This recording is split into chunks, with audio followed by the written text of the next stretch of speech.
Então vamos lá, vamos dar sequência à correção dos exercícios dos capítulos 7 e 8. Todo mundo está vendo minha tela aí?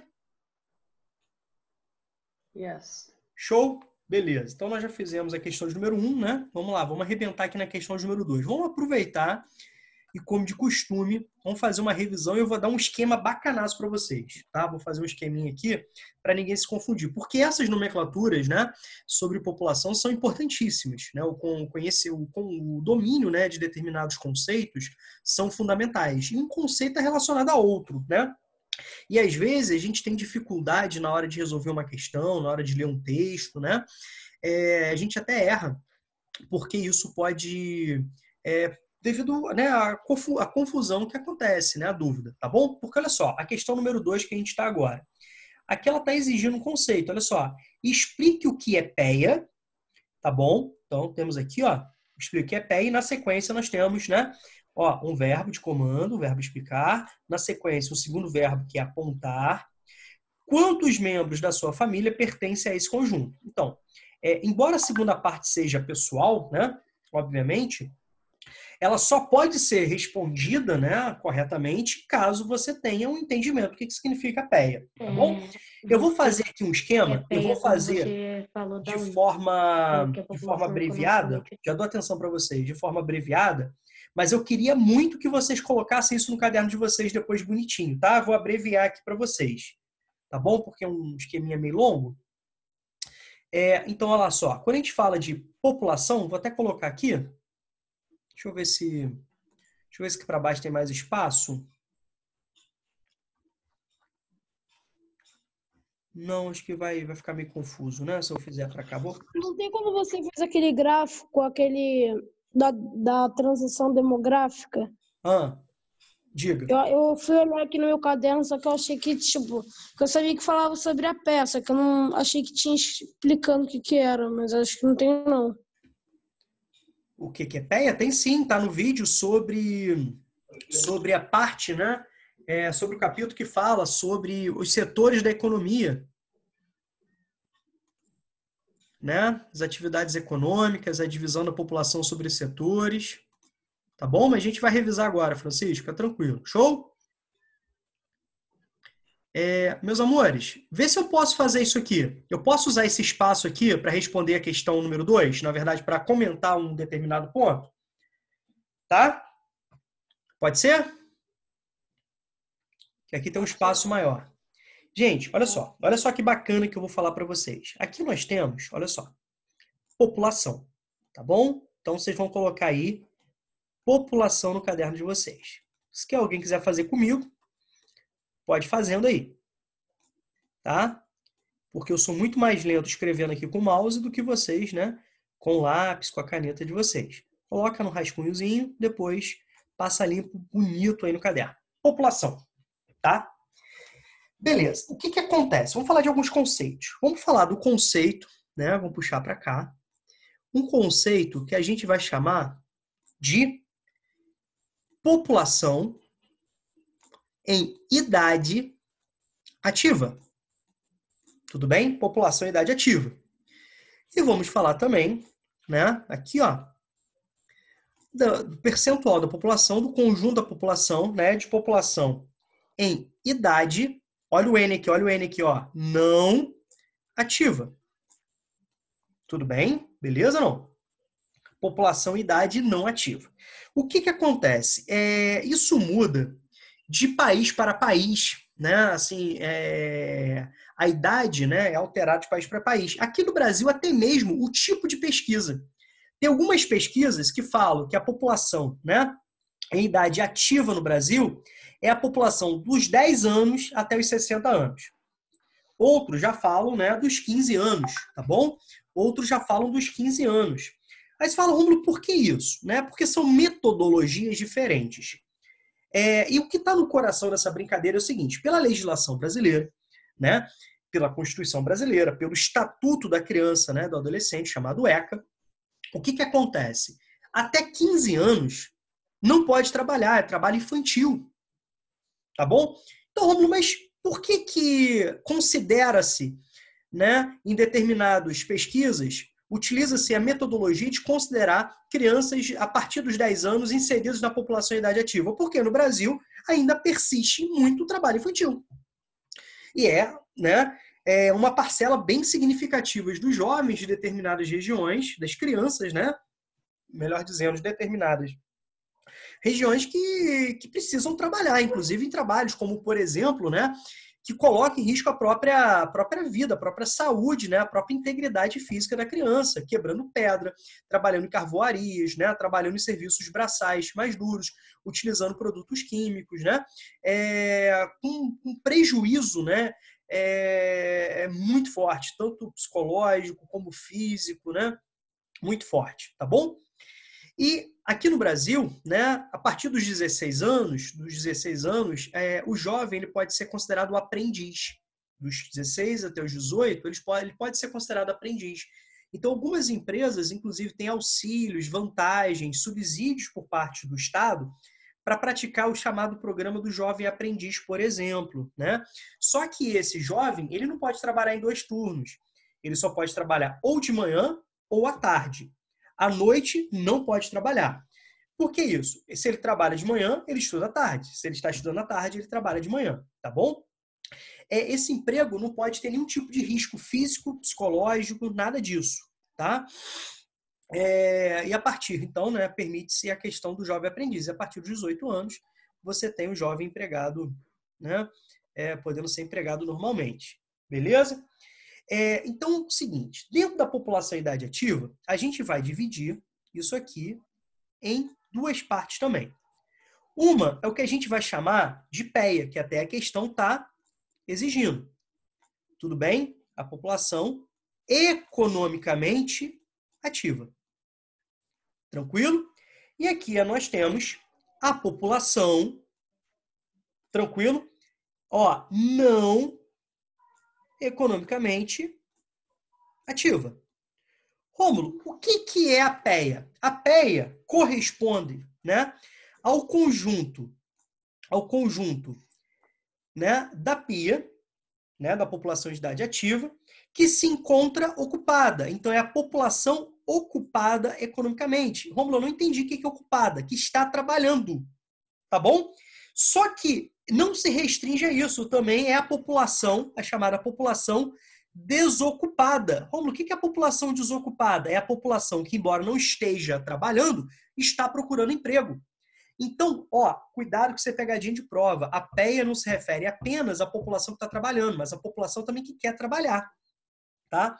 A população que quer trabalhar, a população que está precisando, né?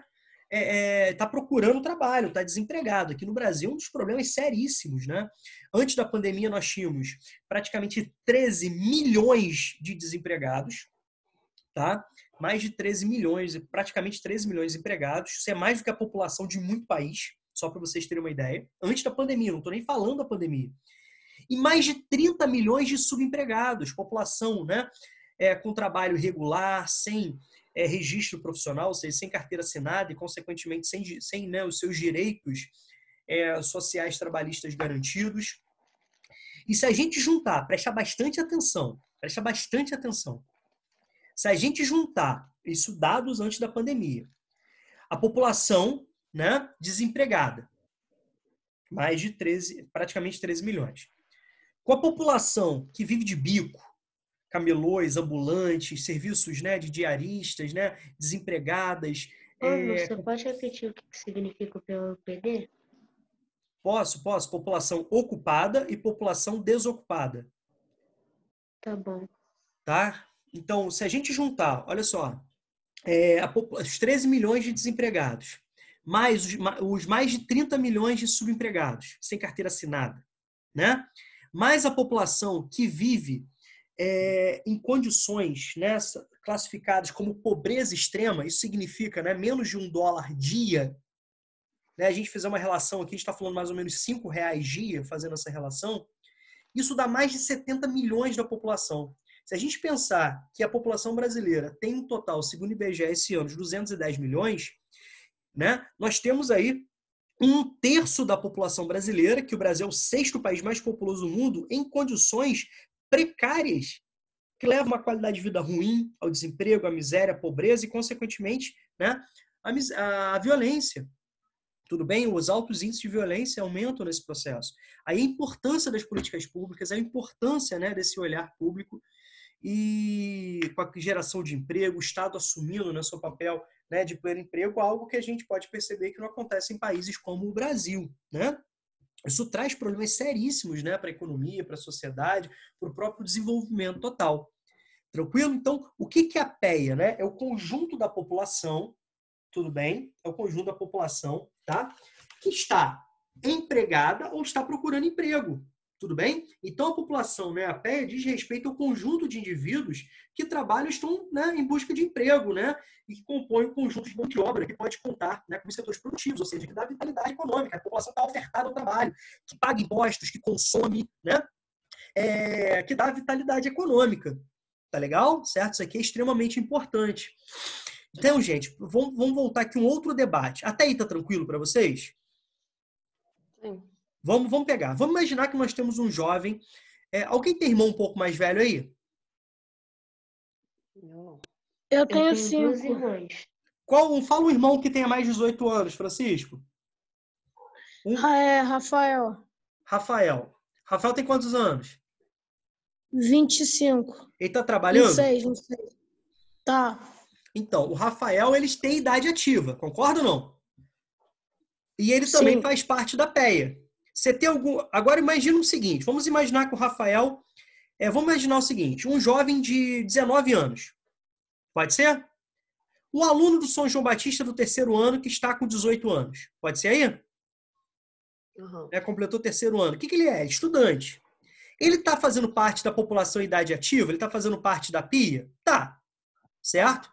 Ele está fazendo parte da população idade ativa. Certo? Mas ele está trabalhando? Não. Ele está procurando emprego? Não. Então ele não faz parte da PEA. Então, embora ele tenha a idade ativa, né?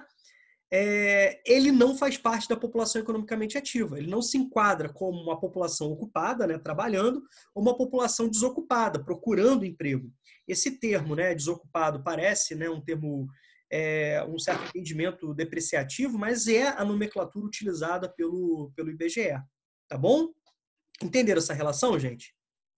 Sim. Por isso os países, né, pegando o que o Francisco falou, que já se encontram, né, numa transição demográfica muito avançada, países, né, como alguns europeus, né, a Rússia e tal, que eles apresentam uma desaceleração do seu crescimento vegetativo, eles apresentam aquela fase do inverno demográfico, um crescimento vegetativo negativo. Consequentemente, eles veem a PEA, a população economicamente ativa, encolhendo, né? Eles veem a população economicamente ativa encolhendo. Então, economicamente, isso é muito ruim. Então, eles precisam, no primeiro momento, atrair imigrantes. Aí gera aquela outra questão, né? A questão da xenofobia, a questão das políticas seletivas, que tipo de imigrante eles querem atrair.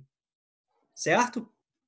E no segundo, né, no médio e longo prazo, eles precisam estimular a taxa de fecundidade, aumentando a natalidade para que, num futuro, né, eles consigam ampliar a população economicamente ativa, que é a população que paga impostos, é a população que trabalha. Com isso atrai investimentos, né, onde você tem uma menor percentual da PEA, o custo produtivo é muito elevado. E com isso, né, isso aí não atrai, né, investimentos, indústrias, né, produção.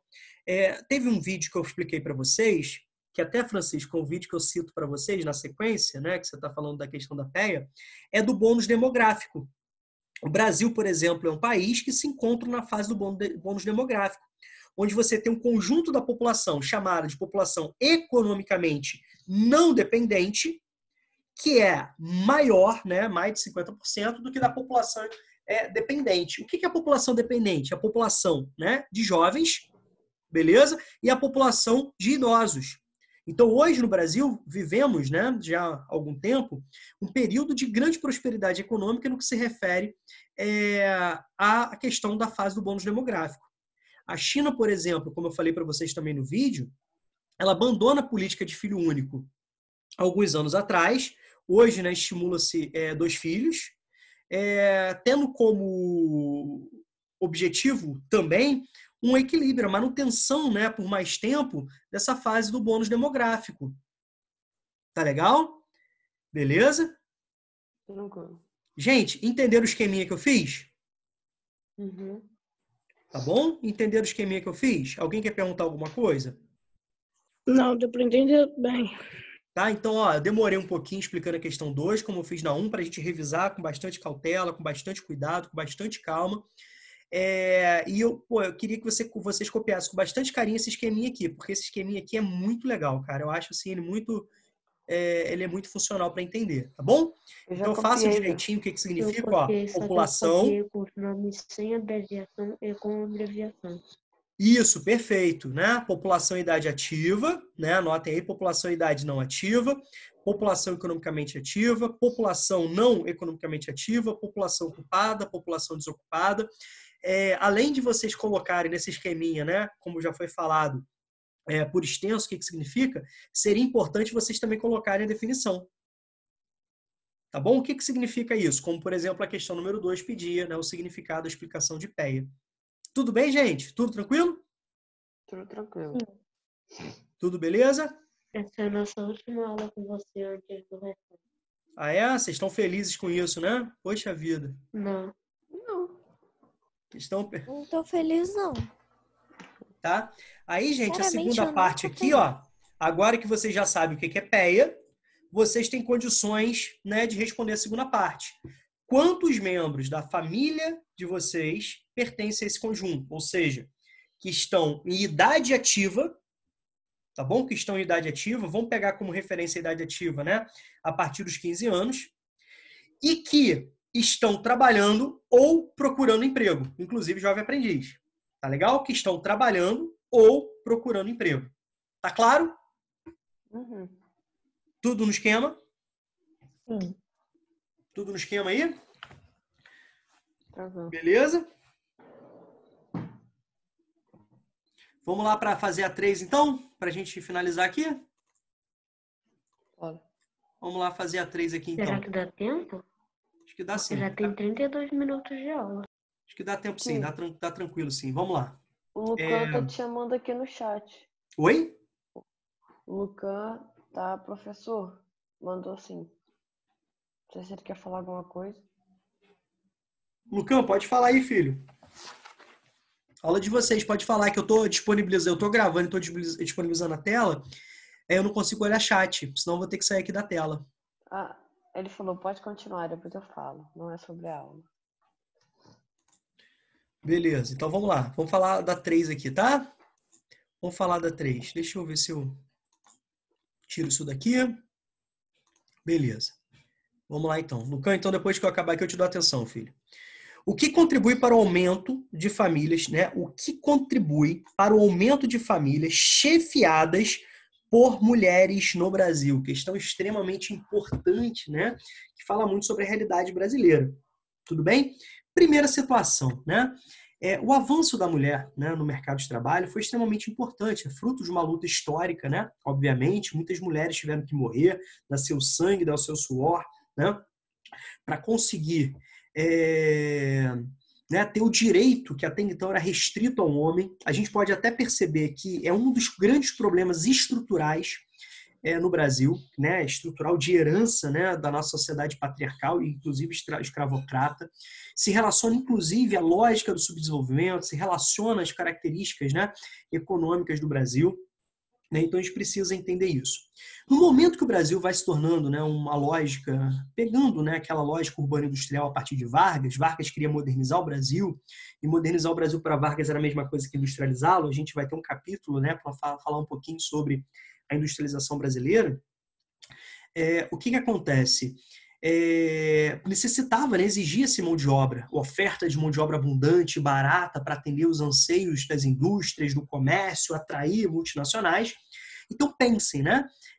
Não importava se eram homens ou mulheres, mas eram braços para trabalhar, uma sociedade de consumo que se formava, né? Não importava se eram homens ou mulheres, mas, né, sociedade de consumo sendo ampliado, pagamento de impostos, não importava se eram homens ou mulheres, mas um conjunto maior da população capaz de pagar, né, os impostos, tá bom? Mas isso não anula, não apaga, né, toda a trajetória de luta das mulheres. Outro ponto. Quando a gente fala, por exemplo, né, sobre a questão sobre os direitos da mulher, né? O que a gente precisa entender aí? A gente precisa entender que, por exemplo, em 1932 nós tivemos, né, a questão da possibilidade jurídica em termos eleitorais da mulher. Só que na prática, mesmo que você tenha uma legislação, isso funciona? É só a gente olhar, por exemplo, os 81 senadores. Quantos são mulheres e quantos são homens? É só a gente olhar, por exemplo, os 513 deputados federais. Quantos são mulheres e quantos são homens? Embora a legislação permita, na prática a gente pode perceber que nós temos uma herança maldita do nosso passado, que, entre outros aspectos, limita a participação da mulher. Tá bom? A gente pode perceber, inclusive, né, hoje, a importância das mulheres como chefe de famílias. Por que isso? Muitos maridos, né, abandonam as suas casas, né, abdicam, né, da sua responsabilidade. As mulheres, muitas, né, precisam criar sozinhos os filhos. E outro aspecto também que eu queria discutir com vocês é o seguinte: você tem muito maior, né, os homens ficam por mais tempo desempregados. Sabe por quê? Porque assim, o IBGE aponta que os homens ficam mais tempo tentando buscar empregos relacionados à sua profissão, né, ou aquele emprego que ele tinha da sua área. As mulheres não tem tempo ruim. Elas se viram em tudo para sustentar a família, né? Então, outro aspecto também que eu queria discutir com vocês é esse também, tá bom? Outro ponto, olha só. Né, quando a gente fala do aumento da participação feminina no mercado de trabalho, que a questão fala, né, isso acarreta positivamente para as mulheres, entre vários outros assuntos, né, uma maior autonomia financeira. E com isso, embora persista a violência, persista a perseguição, né, o preconceito, né, isso cria melhores condições, né, isso dá mais autonomia para a mulher, porque uma das formas de opressão do homem pela mulher é também uma opressão econômica, uma opressão, né, de domínio econômico, tá? Permitindo que as mulheres, né, inclusive, possam, né, voltar aos estudos, estudar, beleza? Então, a ampliação da chefia familiar, assumindo, né, o sustento do lar, independentemente da existência de um marido ou não, né, de um cônjuge ou não, tá legal? Beleza? Beleza. Tá? Então, isso é importantíssimo, né, a gente entender esses aspectos. São aspectos que remontam, né? Pegando um gancho aqui, gente, as mulheres, né, elas ocupam o menor, né, o menor número de cargos de chefia comparado aos homens. As mulheres, mesmo, né, ocupando os mesmos cargos, elas ganham muito menos do que os homens.